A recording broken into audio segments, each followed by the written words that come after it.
Bonjour, je vais vous parler des matériaux recyclés. Le papier puis le verre. Les matières premières du papier, c'est du bois résiné ou feuillu. Les troncs d'arbres sont écorcés et découpés pour être mis dans un procédé mécanique ou dans un procédé chimique afin d'avoir la pâte à pâteux. Fabrication et transformation. La pâte est blanchie avant d'être traitée en fonction de la propreté de papier recherché, additionné ou non de recharges minéraux, de colle ou de colorant.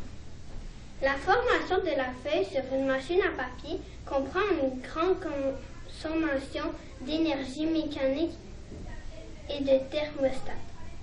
Cette partie doit pouvoir rapprocher les fibres pour les enchevêtrer ainsi qu'enlever l'eau encore présente afin d'obtenir un rectangle sèche de produits solides. Le rectangle peut alors être enroulé en bobine et être livré aux entreprises de façonnage. Le carton plat est fabriqué par un procédé identique à celui du papier, soit à partir de pâte et papier, ou soit à partir de feuilles de papier. Les propriétés. Un papier est caractérisé par son épaisseur au mètre carré, son épaisseur à ses qualités d'aspect, ses résistances mécaniques, son état de surface, sans oublier l'inflammation, la translucidité ou l'opacité, etc. Maintenant, les verres. Les matières premières, c'est le sable ou quartz, l'oxyde de sodium, l'oxyde de barium et le calcin. La silice, sable ou quartz, peut former du verre sans apport d'autres constituants, mais y en ajoutant. Défondant, l'oxyde de sodium, sa température de fusion s'abaisse. La fabrication du verre en devient nettement plus aisée. Du calcin, servant du liant mélange fondu, sa température de fusion s'abaisse.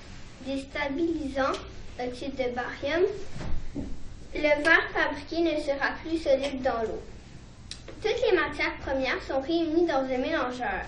Une fois que le mélange n'est plus granuleux, il est chargé dans un four. Lors de la fusion, la pâte de verre dégage une importante quantité de gaz carbonique servant à des engins affinants sont alors introduits pour faciliter la sortie des bulles de gaz. La pâte de verre est refroidie pour être transformée par les machines de formage. La fabrication et transformation. La pâte de verre entre dans la machine à formage sous forme de gouttes ou par exemple pour être soufflée en deux temps, dans un moule donnant la forme finale. Le verre doit être recuit pour éliminer les tensions internes qui rendraient le produit trop fragile. Une fois contrôlés, les produits sont alors envoyés chez les transformateurs, conditionneurs ou embouteilleurs.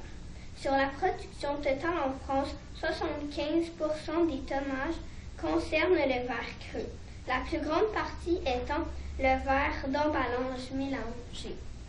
Merci de m'avoir écouté.